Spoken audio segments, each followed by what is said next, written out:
मैंने कहा था कि मैं खाली हाथ वापस नहीं आऊँगा दिल्ली से। आज ये हिस्टोरिकल अकॉर्ड साइन किया जा रहा है। बहुत खुशी का बात है, लेकिन अगले 6 महीने में जो हम लोगों को काम करना है, उसी से नतीजा निकलेगा। तो आप सेलिब्रेट कीजिए, लेकिन इतना भी मत कीजिए कि हमें लगे कि हम जीत गए हैं।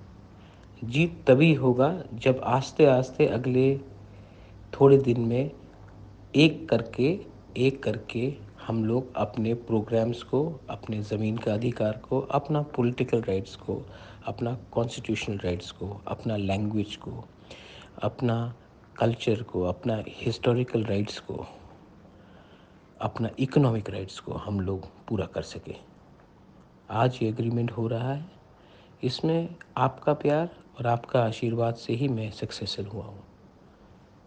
मैंने आपको प्रॉमिस किया था कि ये एक ग्रेट डे होगा तिप्रासा के लिए, लेकिन हमें सेलिब्रेट करना है, लेकिन काम नहीं छोड़ना है। ये साइन करने के बाद अगर हम लोग बैठ जाएंगे, आराम करेंगे, तो कुछ नहीं होगा। इसके बाद हमें बैठकर सबसे एक चर्चा करनी पड़ेगी और सबको लेकर एक संग as Thansa, as Tiprasa, not as political party but as a जाति, हमको आगे बढ़ना पड़ेगा। ये बुबागरा का मैसेज है। बेलाइनो हम भाई।